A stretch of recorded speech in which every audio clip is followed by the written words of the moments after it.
hour or so. But over on Sunrise on Channel 7, relief had flooded in as soon as they came on air. Note the time. Yes, we have that breaking news. The nurse who we thought may have Ebola, who'd been working in Sierra Leone. We've got the test results back.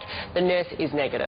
So, why was today an hour behind the news? Especially as Carl and Lisa were claiming to be live in Brisbane. And we're live at the Kangaroo Point Cliffs here in Brizzy.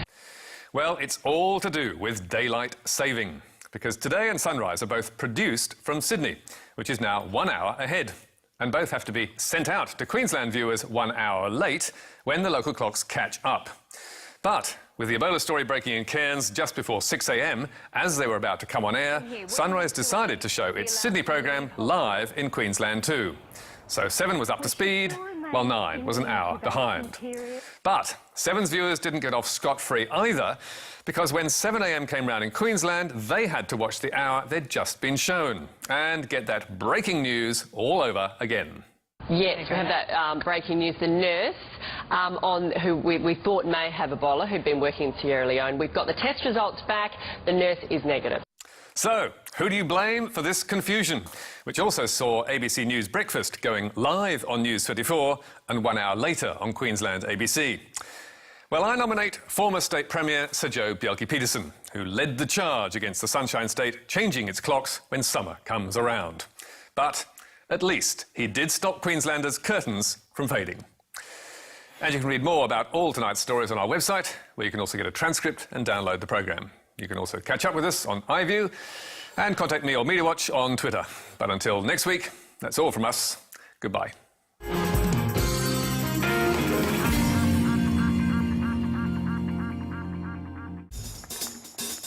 Hello, Tony Jones, live from Studio 22. Join us on Q&A tonight. Kate Ellis, Catherine McGregor, Julian Burnside, Kelly O'Dwyer and Greg Sheridan, ASIO Powers. Who'll watch the watchers when journalists face jail? Q&A is live in just a couple of minutes.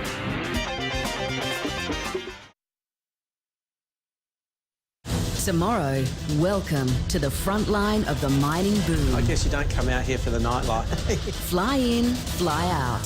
FIFOs. It's all about the money. A powerful new series following the characters who drive a multi-billion-dollar industry. My office. The golden handcuffs are on tight. From the bottom of the pit to the top of the boardroom. Is the risk versus reward worth it? Flying Miners premieres tomorrow, 8:30 on ABC. When it comes to The Chaser, no one minces their words. Bunch of thugs and idiots carrying on like buffoons. It's a death cult. Global leaders agree. It has no vision other than the slaughter of all who stand in its way. And now, with The Chaser returning to ABC, the world's response has been unanimous. Try this storm. We need all hands on deck. The Chaser's Media Circus. Starts Wednesday at 8:30 on ABC. Hello, son. What the? Starting Thursday, cozy up to Bogan Date Night. 2 epic Aussie comedies on one massive night. That's impressive and disturbing. At 8:30, get your motor running with ABC's raciest extended family. Then at 9, pick your partner for It's a Date. Am I the only one getting on here? Bogan Date Night. New series of Upper Middle Bogan and It's a Date. Starts Thursday from 8:30 on ABC. Tonight, the Prime Minister says he'll shirt front President Putin at the G20 over the Malaysian Airlines atrocity and the learning curve. Following today's recommendations on how to improve the national school curriculum, we'll be joined by Education Minister Christopher Pyne. That's Lateline at 10:35.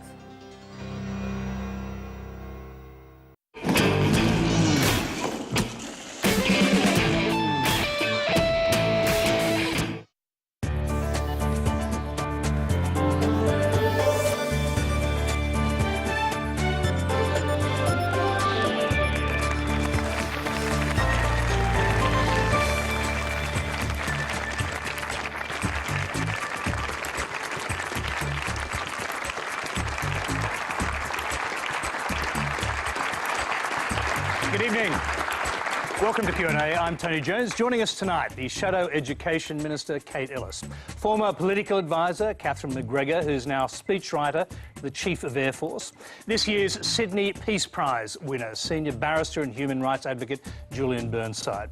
Government MP and head of the Parliamentary Inquiry into Residential Housing, Kelly O'Dwyer. And the foreign editor of The Australian, Greg Sheridan. Please welcome our panel.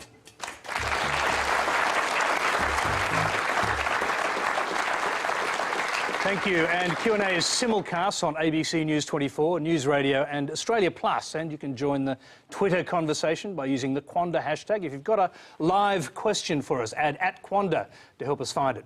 We asked our Facebook followers what we should discuss on Q&A tonight. You favoured the new security laws, the Nauru inquiry, military action against ISIL and Ebola. But our first question comes from Brett Snyder-Rowe. Thanks, Tony. Parliament recently adopted new national security laws which could see journalists jailed for up to 10 years for reporting on intelligence operations. With both the government and the opposition wanting to appear tough on national security matters, does the panel believe that these reforms have received the level of scrutiny that they deserve? Greg Sheridan.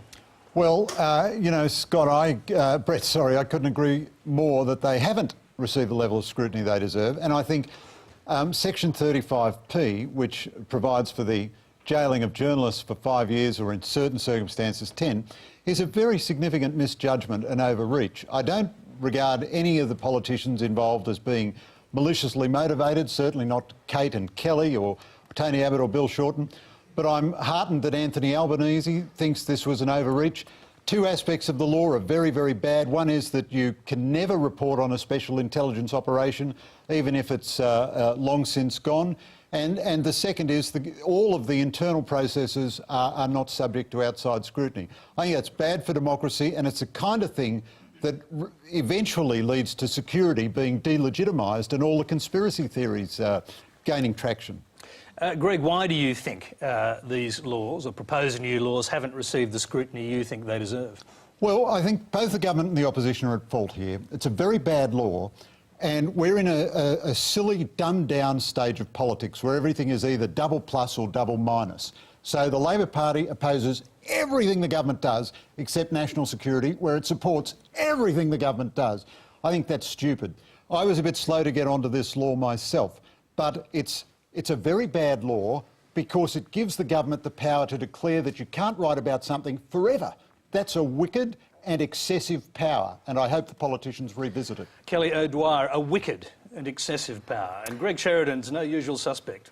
Well, look, I usually agree with most things that Greg Sheridan says, but on this I respectfully do disagree. And Brett, it's a very good question. I respectfully disagree because, firstly, it has received very serious scrutiny, and it's received scrutiny not only by the government, but actually there was, in 2013, a parliamentary joint committee in intelligence and security that actually looked at this, made recommendations in 2013. It was based on the fact that there were powers that the AFP had for special operations that they undertook, and that they wanted to make sure that ASIO had equivalent powers for special intelligence operations, where they might have to engage in covert operations that could put their intelligence officers at risk, the disclosure of which could actually blow the operation or blow the identity of those intelligence officers.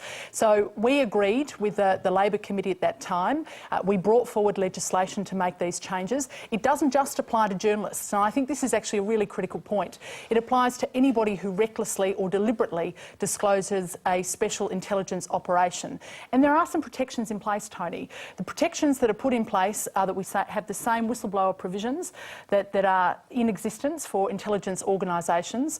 It is oversighted by the Inspector General of Intelligence and Security, and in order to actually declare a special intelligence operation, it needs to be done in advance by the Attorney General. So I think that gets the balance right. OK, I was going to quickly go back to Greg Sheridan. I mean, you've heard this explanation before. It's been out there. Why don't you accept it? Well, it doesn't make any difference, all the stuff that Kelly just said. I mean, the intention of the legislation is to stop an Australian Snowden from coming out from the bureaucracy and revealing all the secrets. But this legislation won't have any effect on an Australian Snowden. Snowden knew he was breaking the law and he knew what the consequences would be.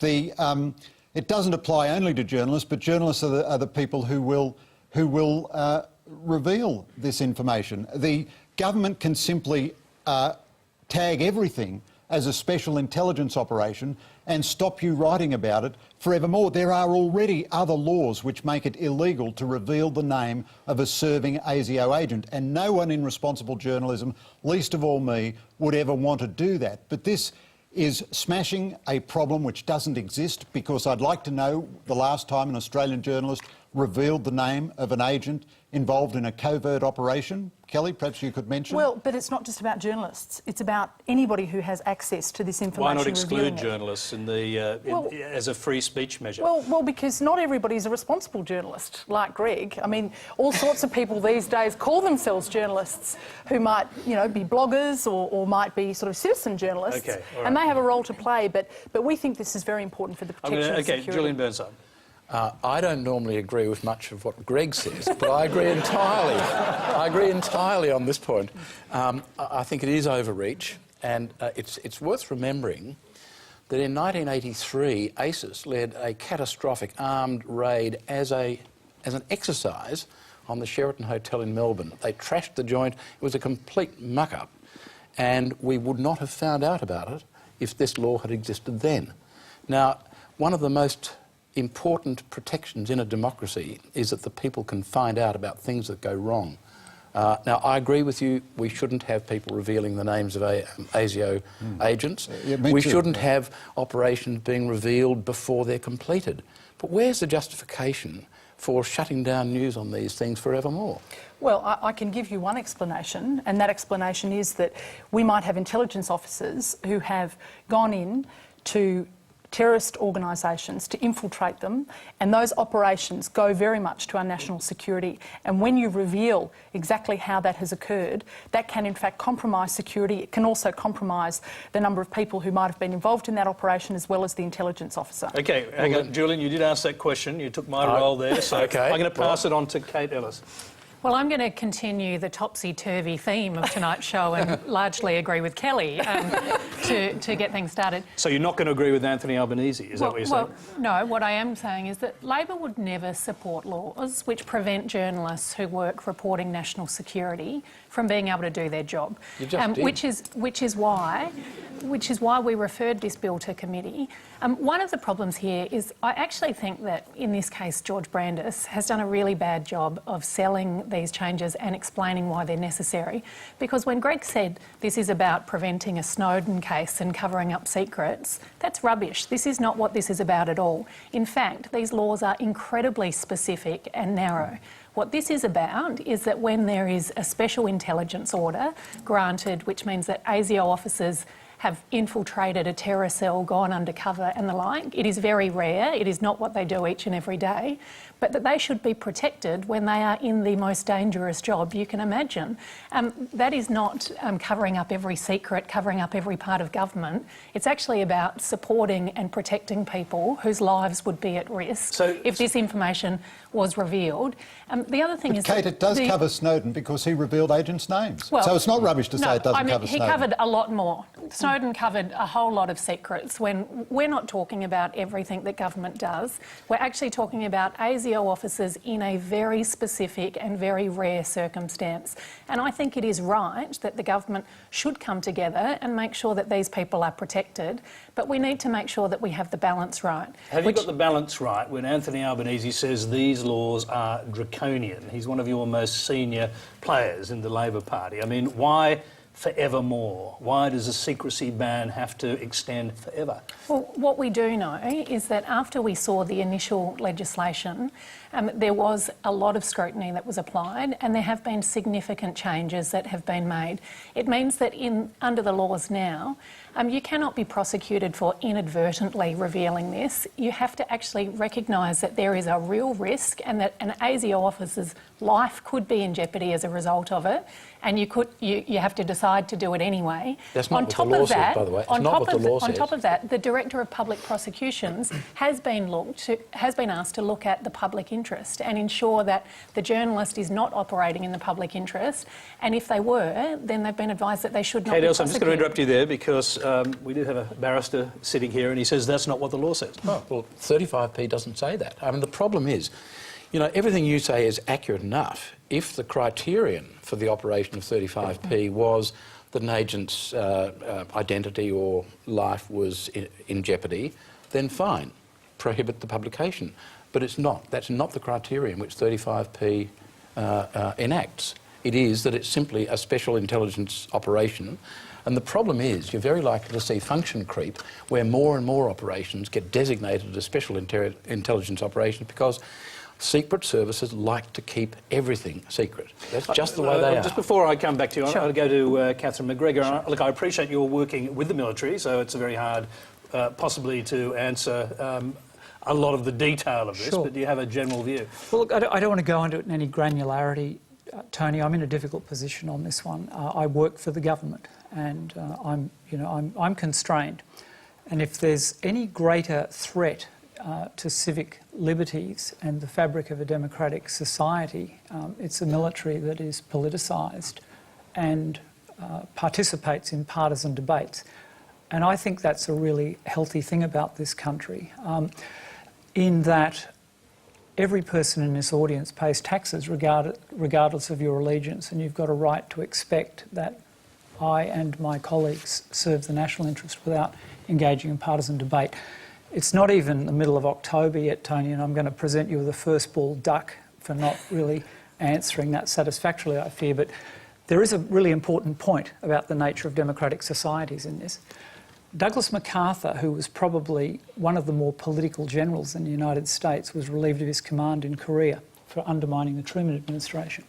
In his twilight years, he gave one of the most beautiful meditations on the profession of arms at West Point in 1962. I commend it to anyone who likes words because there's not a bad syllable in this speech.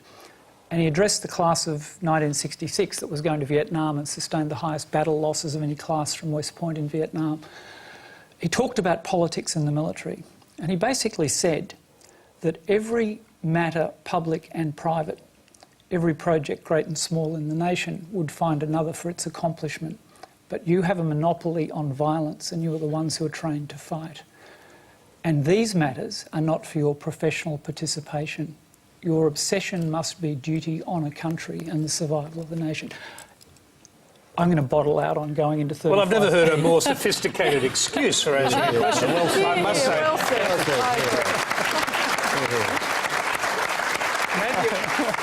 Maybe that was a rather leave rather than a first ball duck. Tony, can I add one thing? You can, of course. In a House of Lords decision about 10 years ago, one of the law lords said, in relation to different legislation but draconian, he said the life of the nation is less threatened by terrorism than it is by laws like these. And I think that people ought to have a look at this latest set of security legislation and see whether they feel safer or whether they feel less safe.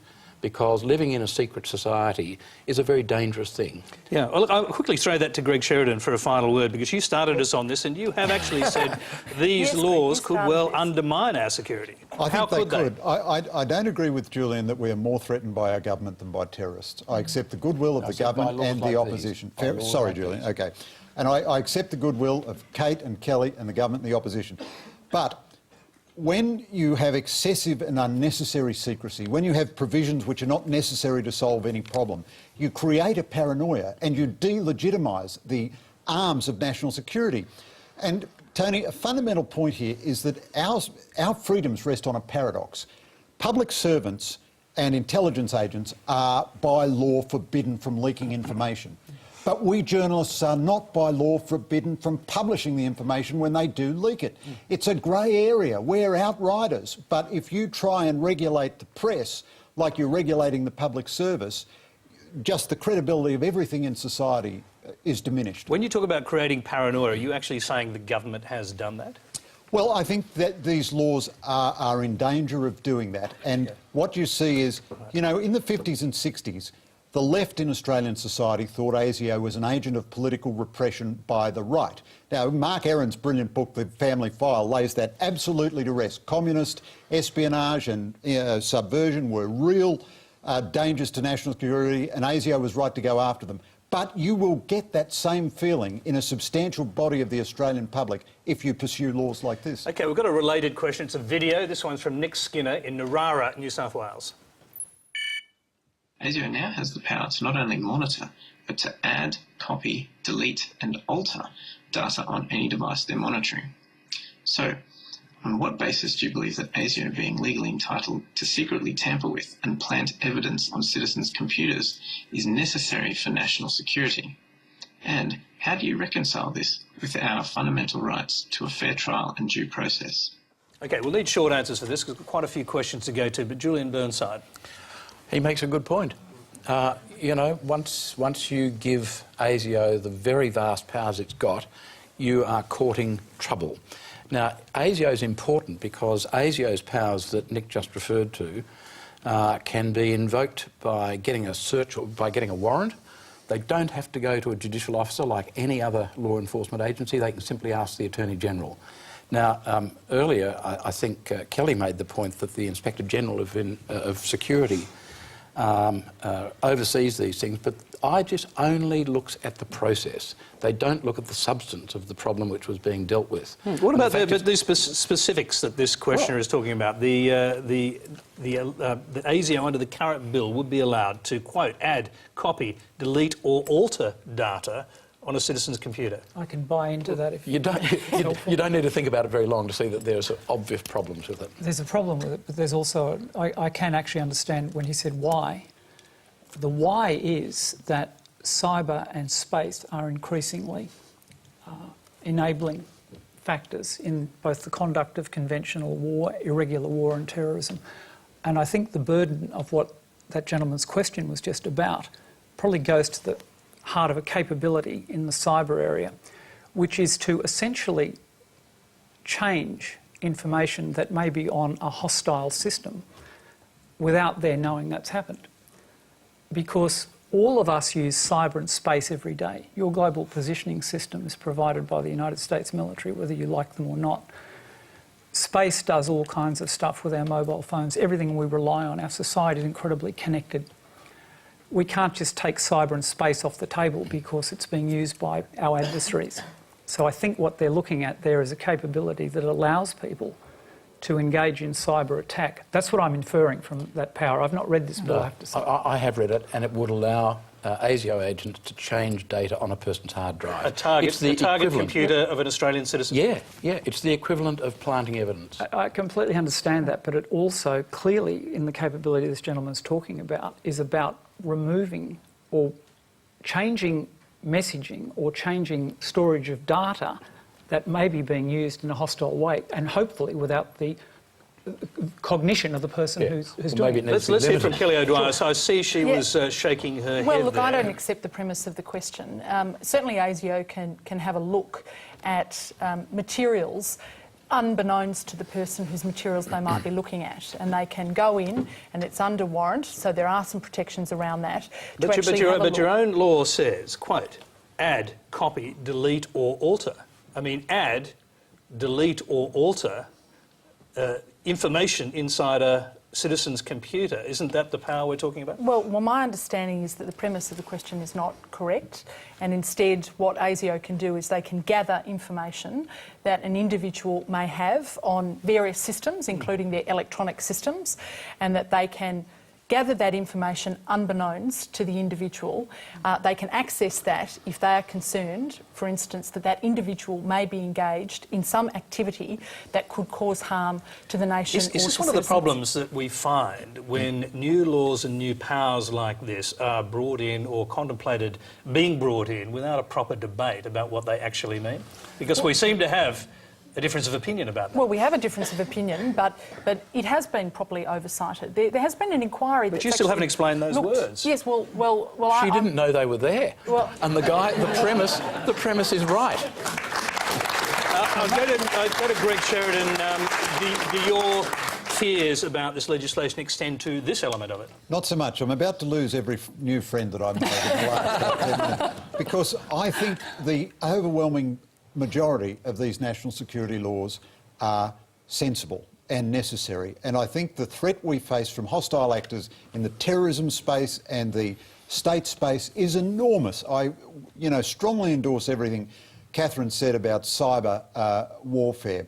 The other thing is, I think it's tremendously important, I don't know why the government has been so slow about this, to get the metadata legislation passed, because that is the key to everything that the Federal Police and ASIO does. And if you can't follow people's metadata, and all of the commercial firms can do it, Google and so on, and of course the Chinese can do it. They can see who you've been dialing up on your internet. Greg, I'll just bring you to the substance of that question, though, just very briefly. Add, copy, delete or alter data on a citizen's computer. Should that be a power that ASIO No, look, I think has? there is a reasonable case for that. I take the proposition that it hasn't been that well explained. I think that's a fair point. But I think there is a proposition for that, because ASIO may very well be dealing with an active terrorist group in the middle of making a plan. Now, if it can, deflect or abort that plan by interfering with communications in an active way and in a way that doesn't leave fingerprints and the terrorists don't know they've done it, I can see these are on-balance arguments. That's why I think you should only do the things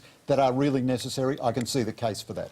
OK, we just had a questioner down there. I'll just quickly come to you. Yeah. So if we're using these capabilities as counteractions to potential weapons, how will we know that that's being used correctly to not plant evidence if we can't find out about that operation? It is a fundamental question. Kate Ellis, you haven't brought in on this yet. Well, I think it's really important that we address different elements of these laws in different ways. First of all, the original question was about the importance of a fair trial, the importance of accountability. Of course that those principles have to remain at the core of the system. But he's asking who's watching the watchers, yes. The very thing we said in the promo. No, I recognise that. But I think that we're talking about two different things. Before we were talking about special intelligence orders and the specific laws relating to them. What we're talking about now is there are a number of proposed measures on anti-terrorism legislation which have been before the Australian public and part of the debate. And I think it's important that we take a step back and see where each of them is coming from, because the ASIO bill is actually, it's not about the current situation, it's not about Iraq, it's not about Syria. This is actually something that has been in the works for several years and commenced when Nicola Roxon was the Attorney-General, and it is about updating the legislation to reflect the way that people go about their business in this day and age. It's about making sure... the way spies go about their business, or the way... Or terrorists go about their... or spies go about their business. We've had legislation in place which was related to the way that people used to operate, and it makes absolute sense that the Parliament has to update the legislation to be reflective of the world that is going on in the internet, on the way that different people are communicating, and make sure that we update the powers. That is all that this first piece of legislation has been about, is updating that and expanding the special intelligence orders. It's not about the metadata provisions that Greg was talking about. Kate, I'm sorry to you as well. We've got to get on to other questions. We've started the debate, at least, that some people would say hasn't been had properly. You're watching Q&A. Let's move along. The next question's from Brian Cunningham. Why are our soldiers and cadets discouraged from wearing their uniforms with pride? We're asked to respect the rights of women to wear the niqab, but our military aren't allowed to do the same. Kate McGregor. Thanks for your question, and it's one I've obviously had to ask myself and live with. And I know in my workplace, which is at the headquarters in Canberra, everyone wears their uniform with pride in transit. The alert was, I'm not sure what was said to cadets, but certainly I think the ADF alert was essentially to exercise caution about one's environment while travelling or attending places in uniform. I do that. I think it's come to a great shame when, and I say this quite sincerely, that when a person's abused for the way they're dressed, whether it's a religious symbol or whether it's this country's uniform, of which I'm immensely proud and have worn it on and off for over 40 years, it's come to a very sad turn of events, and I think we're going to talk more about the causes and responses to that. But if it's of any consolation to you, I know that all my colleagues are wearing their uniforms with absolute pride. I've not seen anyone adjust their behaviour and not wear uniform publicly since this. In fact, I was embarrassed. My luggage nearly didn't get unloaded this evening. I was travelling in uniform and I had no clearance to appear on this program in it. And I was really concerned when it didn't come off the carousel. They nearly shut the airport down this evening. So I was just about ready to answer that question in uniform. So. But school cadets, many schools are telling their kids not to wear their military uniforms. Yeah, and put them on when they get to school. Yeah, and that's obviously a school's decision, and I think it's regrettable that it's come to that. But I suspect with younger people, that may be prudent. Kids are vulnerable, and you don't want someone to have a searing experience when they're unformed and at a young age. I won't not wear my uniform. That's the decision I've made, and I guess there's some risk in it. You're phony brave about it, but I think I just think it would have come to a terrible turn of events if I ever chose not to wear my uniform to work. Julian Burnside. I agree with Catherine. I think people in a society like ours should be able to wear with pride whatever it is that makes them proud to wear it, whether it's a school cadet uniform or burqa or niqab or budgie smugglers. Greg Sheridan. Well, look, I'm a bit ashamed of never having worn the Australian uniform, but I do wear a Bulldogs jersey quite a lot. And I tell you what, the thing about a Sydney Bulldogs jersey is it keeps you safe. Nobody comes near you. And, I'm sure ASIO had a hand in our Bulldogs' loss in that grand final because it's so inexplicable. Just try wearing it through the streets of Redfern, see how you go. I'd wear that Bulldogs jersey anyway. But look, I agree with Catherine and Julian. Obviously, I feel a surge of pride when I see a soldier in the Australian uniform, and I want to go up and pat him or her on the shoulder and say, good on your sport, you're doing a good job. Can I make a point also, Tony? I think it's a really fascinating, I've spent most of my professional life, especially in the last 15 years, looking at the nature of the global system and warfare. And isn't it extraordinary that the era in which I joined the Australian Army, we're just coming out of Vietnam, I was the child of a first AIF, grandchild of a first AIF veteran and the child of a second AIF veteran. Conventional wars had homecoming parades. There was a front a long way away and people went and fought, and there was all this kind of embellishment and national celebration about it. The protagonists that you've just mentioned are Islamic women and members of the ADF, and yet there's a conflict involving the ADF and Islamic fundamentalists on the other side of the globe. And this is the compression of time and space that globalisation has brought. It's the kind of centripetal forces in the global system that are an absolute nightmare at the moment. There are just no easy answers to this.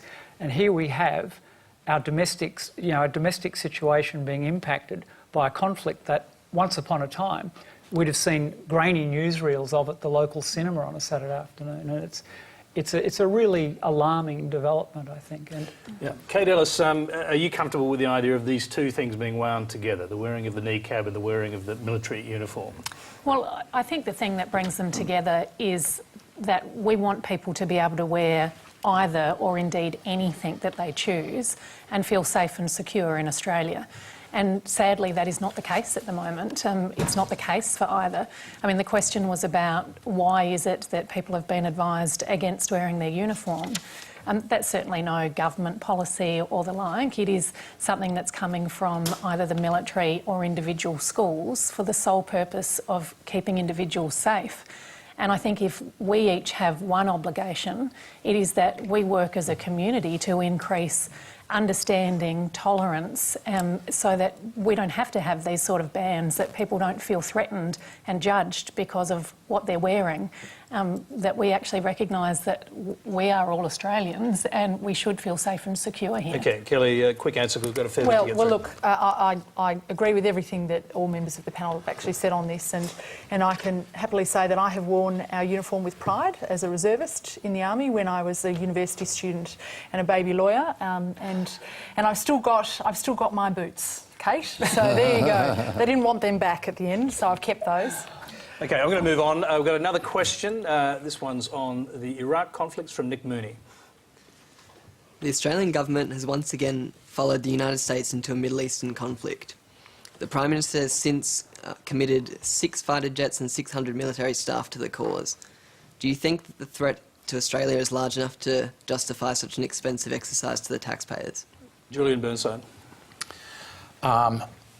I don't have a clear opinion about that because we don't really know the facts of what is going on over there. One thing you can be confident about is It's likely to generate another batch of refugees. Whether we will treat them well is a matter for speculation. I think during the Iraq War you could say with some confidence that if you stay there we'll bomb you and if you run we'll jail you. I don't think that's a very good stance, regardless of the merits of the fight. The other thing is that you really run the risk by meddling in very complex Middle Eastern politics. You run the risk of radicalising some people and creating another generation of potential terrorists, and that worries me. But there may be very powerful military arguments that support it. I don't know. I mean, ISIS, ISIL, whatever you like to call them, on the virtually the gates of Baghdad at the moment. I mean, do we have a duty as Australians, once the Iraqi government invites us into this conflict, to actually take part in it and try and protect their government from collapsing? We don't have a duty. I think not after having been there when that government, or its nascent form, was put together. We were an occupying power under international law at one point. I think we were under a higher obligation than most of the international community, for better or for worse. Yeah, a decade later. Yeah, well.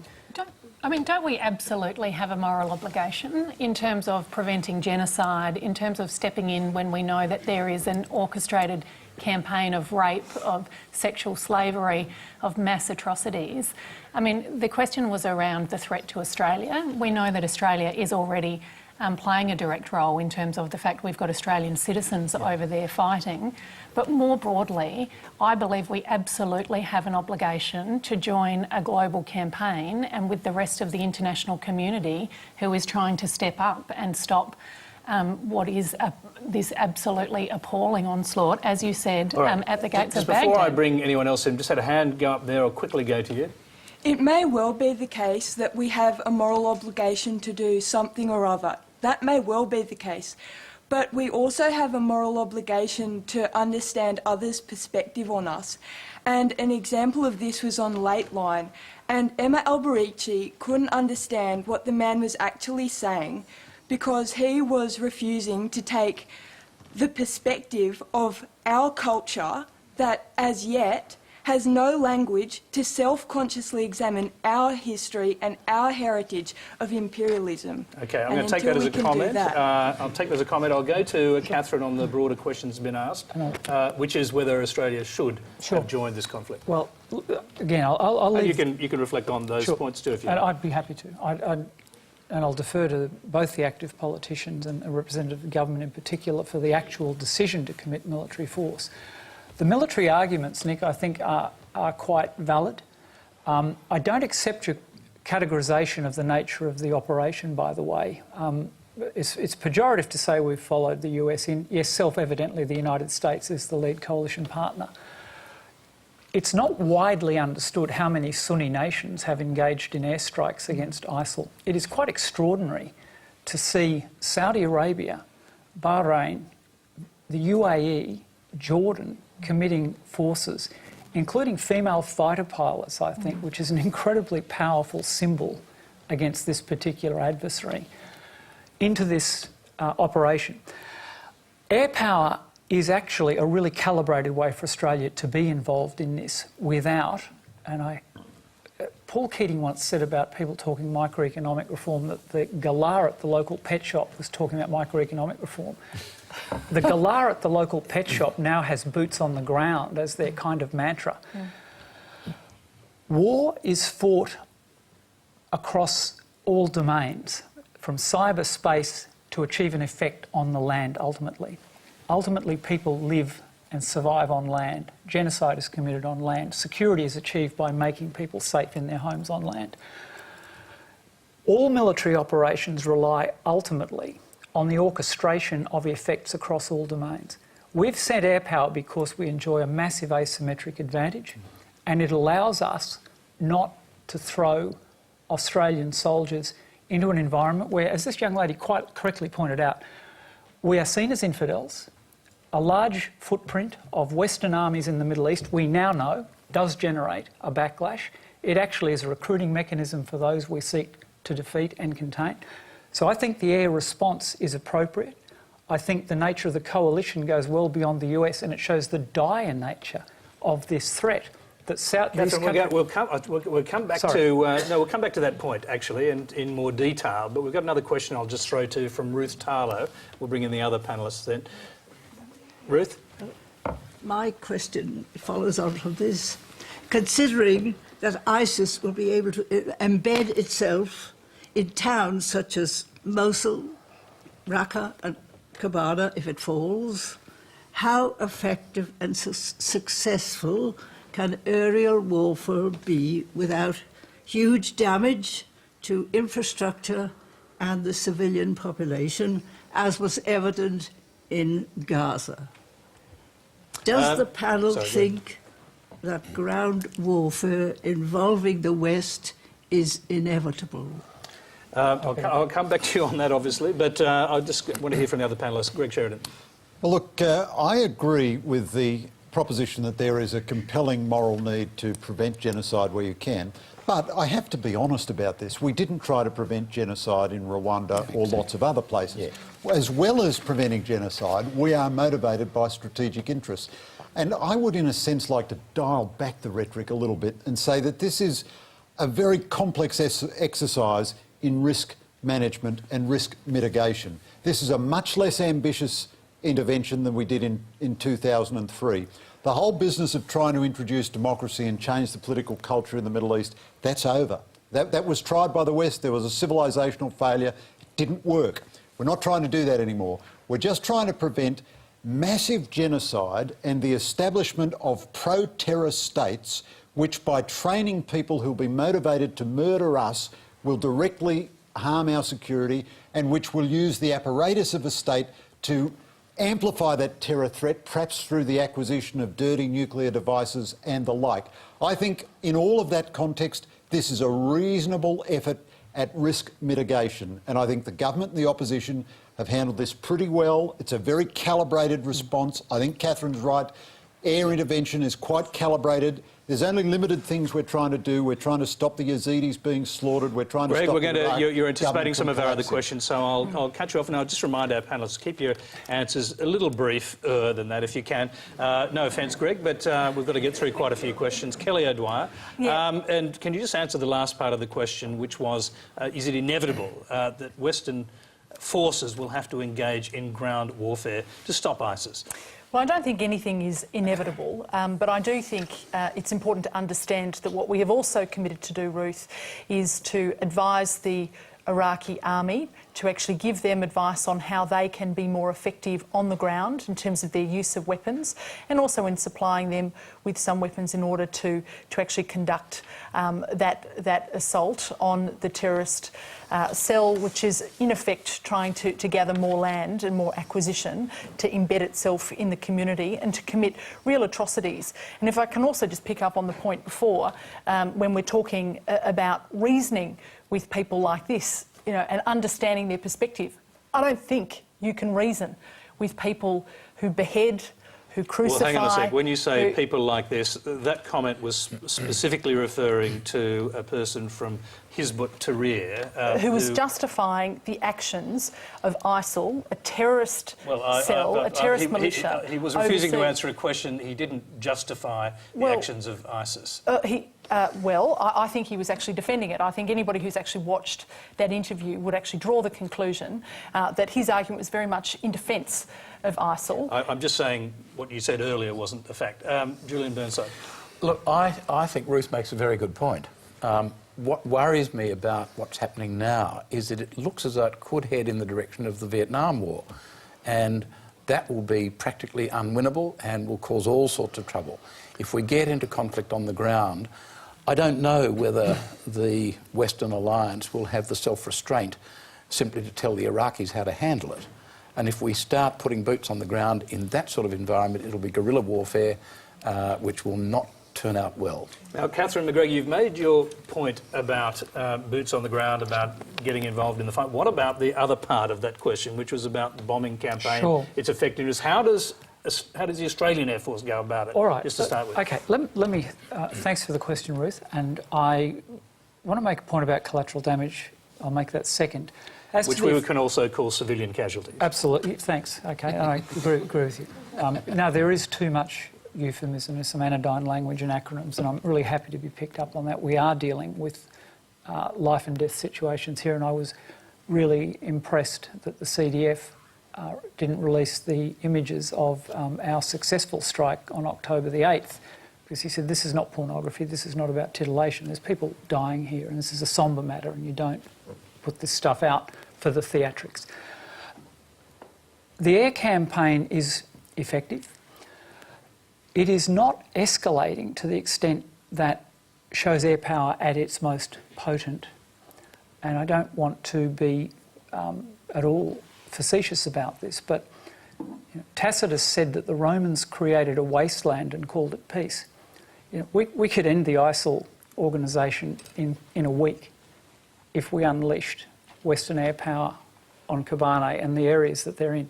To give you an instance of why we don't do that, of just how incredibly punctilious the Western alliance is, I'll tell a couple of anecdotes about the current campaign. Well, you can't tell too many because we'll run out of time. All right, I'm sorry, I'm too verbose, but our targeting is incredibly ethical. The Australians have their own rules of engagement separate to the Americans. Right. Is that because the Americans are looser about civilian absolutely not. And I drilled into this issue in some detail. And the so-called red card system, there's no red card system. There are rules of engagement which are absolutely tied to international humanitarian law. And the system that's prevailing, our rules of engagement, if you had them next to the Americans, may read slightly differently, but the intent is entirely the same. There's no moral equivalence between us saying that we're nicer than the Americans.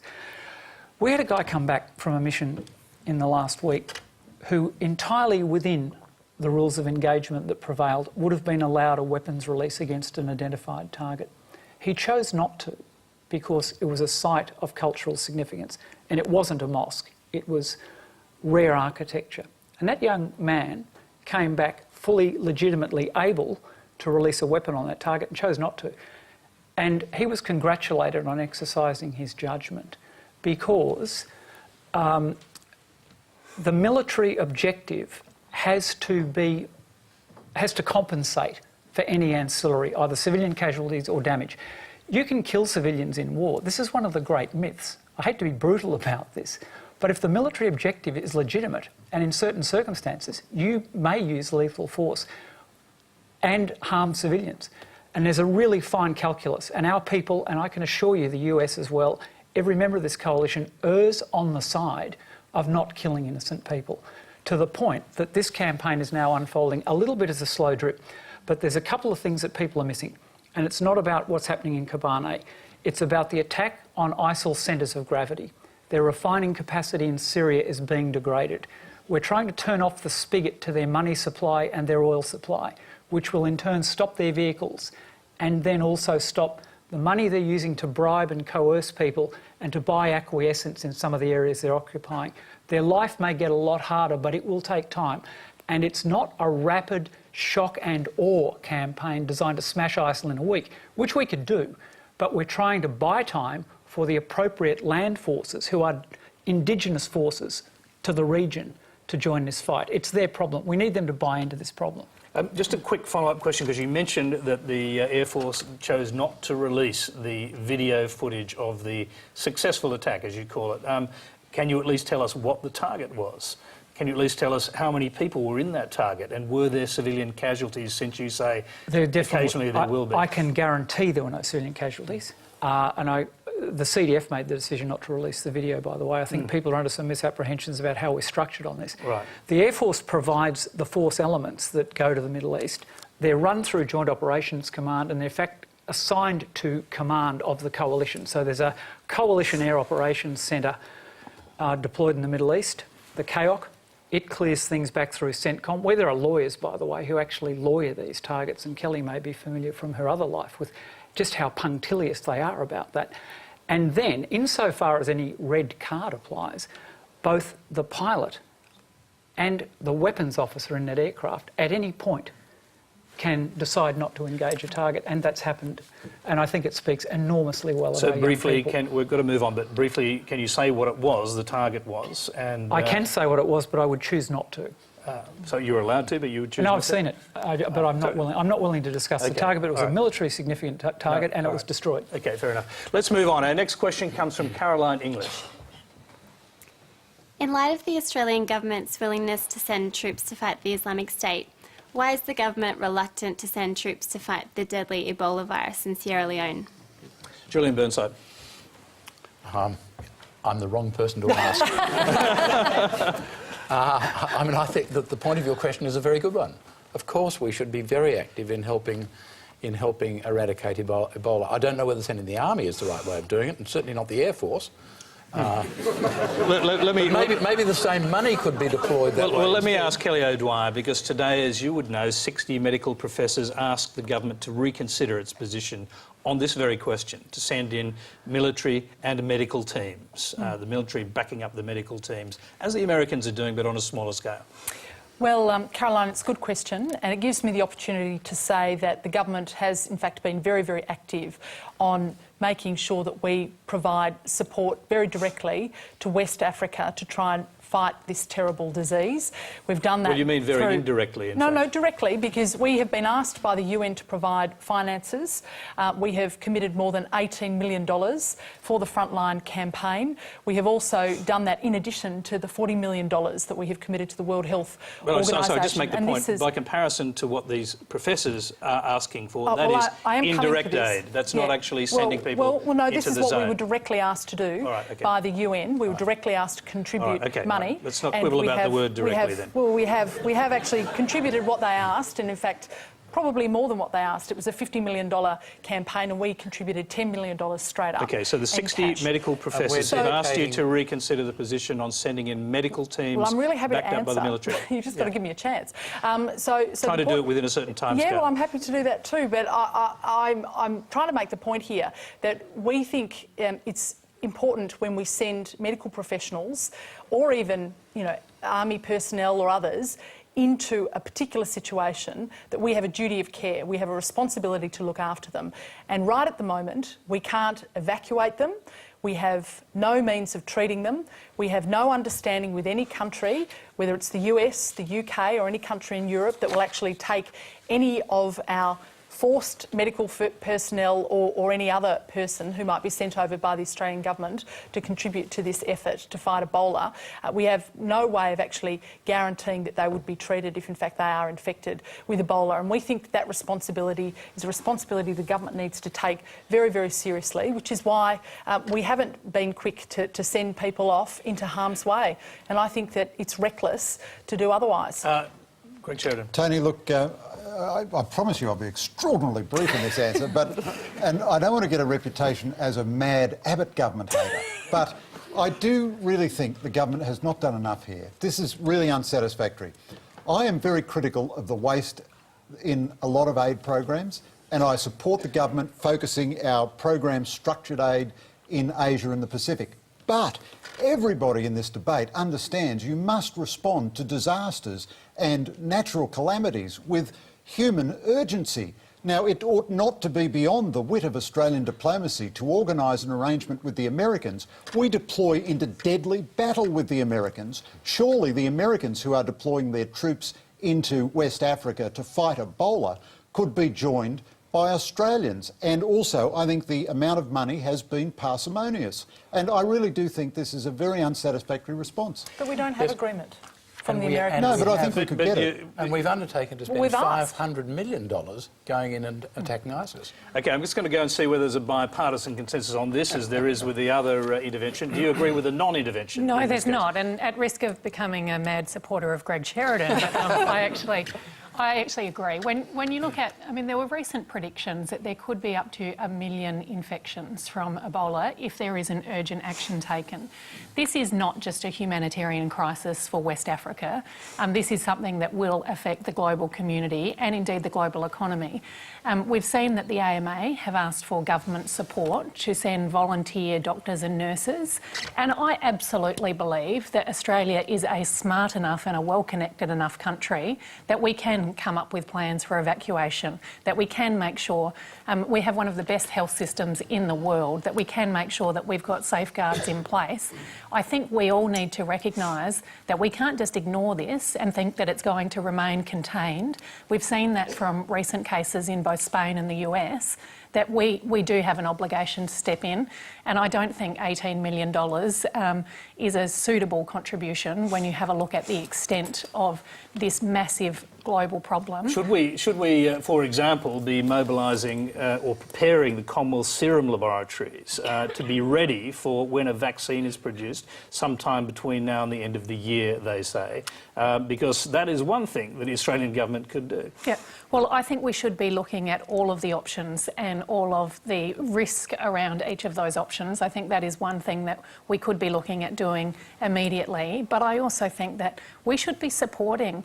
I mean, the Australian Medical Association has said that they have volunteer doctors and nurses who want to put themselves in harm's way, travel to West Africa and do their bit to try and prevent the spread of this disease. I mean, that is incredible courage and bravery, and the Australian government should be supporting them and giving them everything that they possibly need to remain safe. I mean, the truth is, if anybody... They're asking for government support, anyone Kelly. who volunteers currently for Medicine Sans Frontier or any other aid organisation can, in fact, volunteer to go. And I agree with you that we should be giving them bouquets, not brickbats, as some other politicians have suggested with humanitarian workers who go over there and put themselves in harm's way.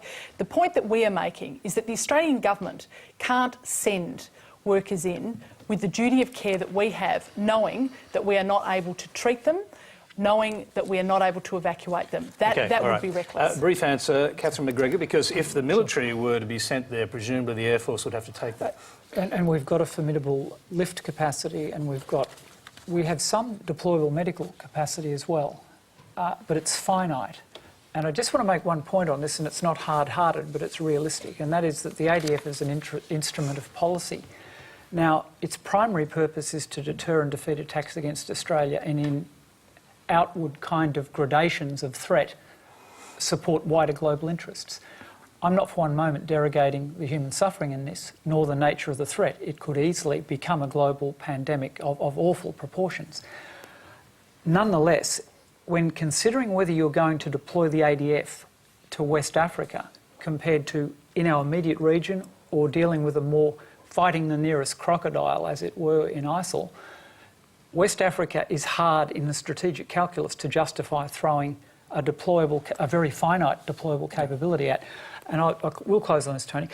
The United States was in there really, really rapidly. And I probably suspect most people in this audience are not huge fans of the United States military, but again, as usual, they're the first on the spot. There are a lot of regional powers that aren't doing anything. Can I just say, why shouldn't Australia be alongside them here as they are in these other conflict zones? Well, the United States military has an enormous global reach and capability.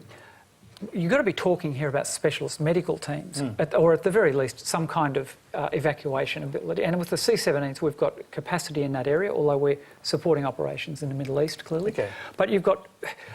Go and have a look at the open source website for what the ADF's doing, and look at the number of operations that we're deployed on in the immediate region, counter-piracy, maritime support to Micronesia, doing all kinds of stuff that none of you know about. We do have a finite capacity to do this stuff. Okay. And the Chinese... So I'm going to have to wind you up, sorry. The Chinese have got enormous security interests in Africa, including energy security. Why don't they stump up? They rarely deploy on humanitarian operations. They've got a vast military apparatus. Why don't they do some lifting rather than leaning on this one? Yeah, good point. We're almost out of time. The last question comes from Lara Sonnenschein.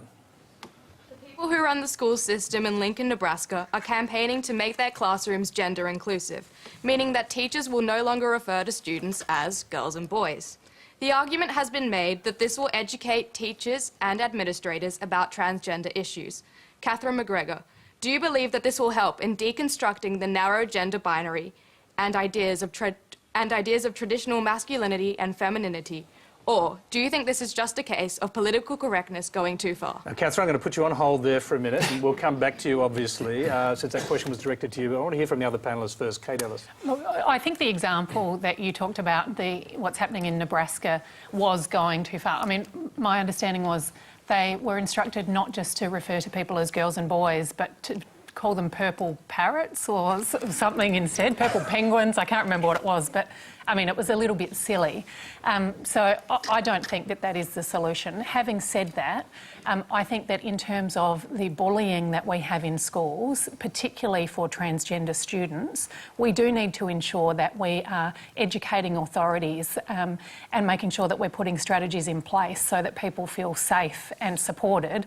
I just don't think that the simplistic good morning purple parrots is necessarily the solution to what is a much bigger issue than this. Perhaps you could just say kids. Good morning, kids. How are you going? Well, again, I don't think it's as simple as that. And I think that any time we throw out that there is a simple way that you can greet children in the morning that is going to actually educate children and indeed teachers and parents about what these individuals might be grappling with, about what is the best way to support them, I think it's much more complicated, but we should be looking at alternative Let's hear ways. briefly from our other panellists. Greg Sheridan.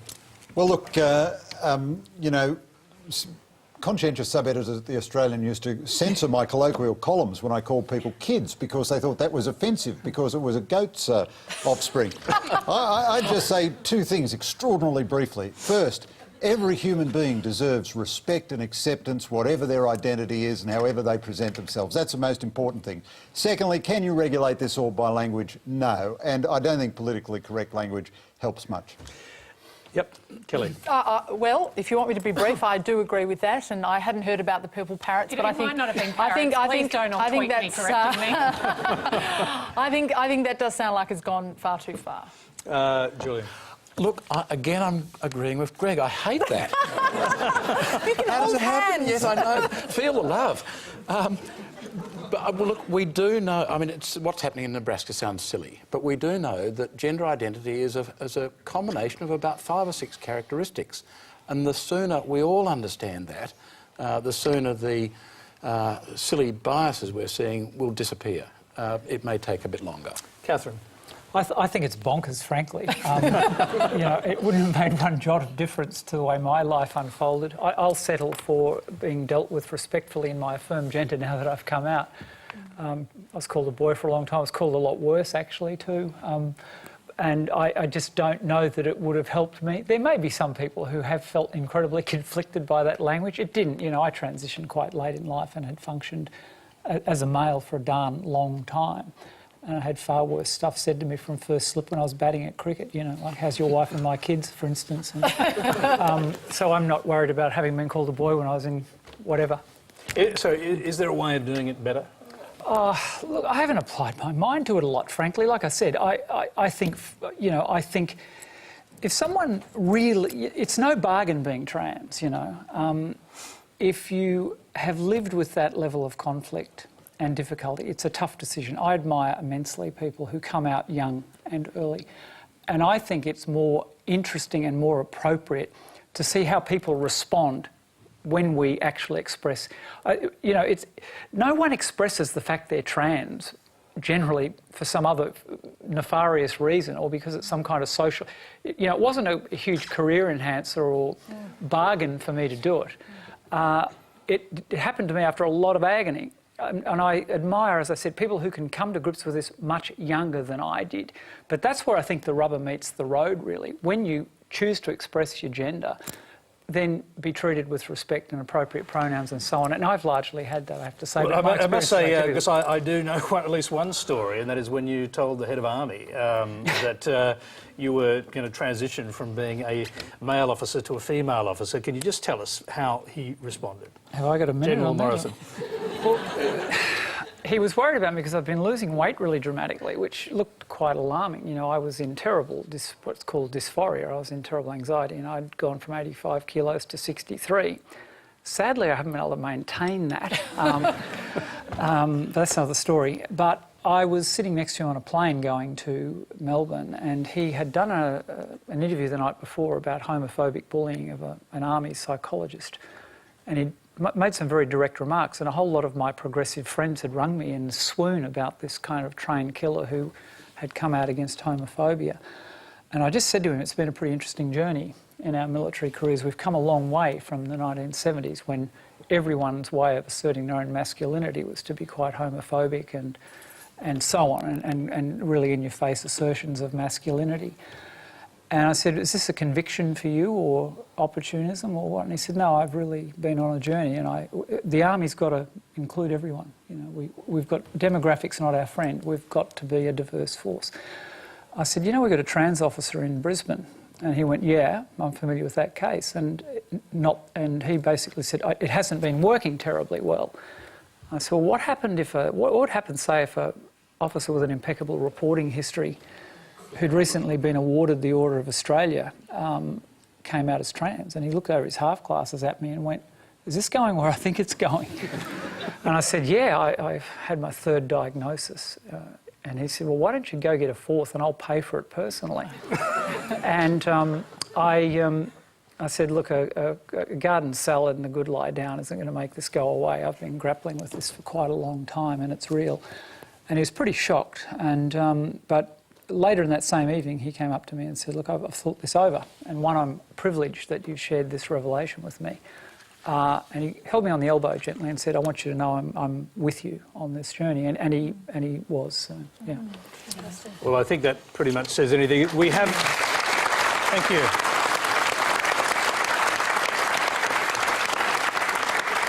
I'm really sorry to say, having put you through that, we don't have time to take any follow-up questions. That is all we have time for tonight. Please thank our panel, Kate Ellis, Catherine McGregor, Julian Burnside, Kelly O'Dwyer and Greg Sheridan.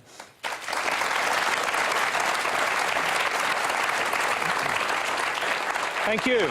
Next Monday on Q&A, 5 passionate panellists, but no politicians, with English particle physicist Brian Cox, who's taken his love of science to a mass audience with documentaries such as Wonders of Life and Wonders of the Universe. New York-based investment advisor Alexandra Peterson-Cart, who wants young people to lead the way in philanthropy. Award-winning Australian musician Matt Colwell, who's better known as the rapper 360.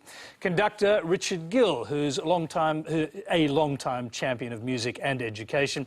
And the Australian laureate, fellow and professor of mathematics Nalini Joshi, who's as excited about maths as Richard is about music. So join us next Monday when we'll crunch the numbers and rhapsodic, I didn't write this, on the wonders of life. Until then, good night.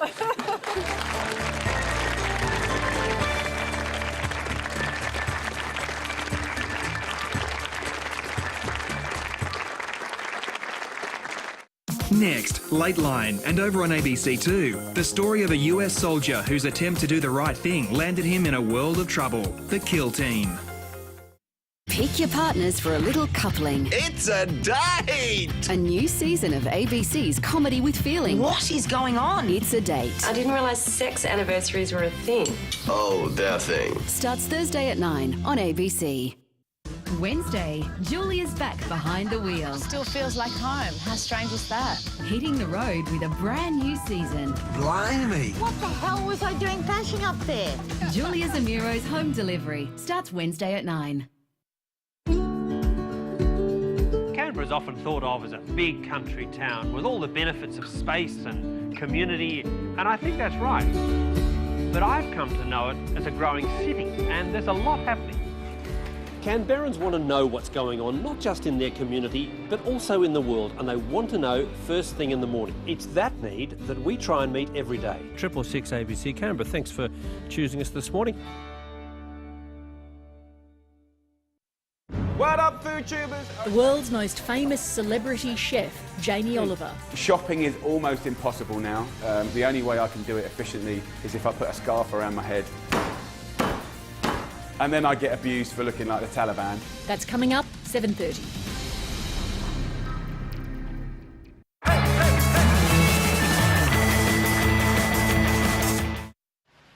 Tonight, confronting President Putin over the Malaysian Airlines murders. Look, I'm going to shirt front Mr Putin. You bet you are. You bet I am.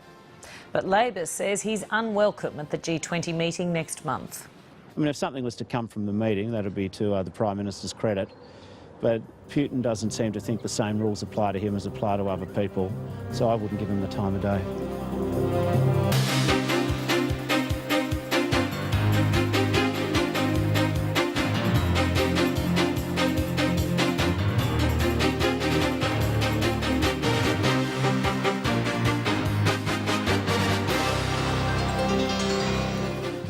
evening, welcome to Lateline. I'm Emma Alberici. The national curriculum is in for another shake-up, and the man at the helm is Education Minister Christopher Pyne.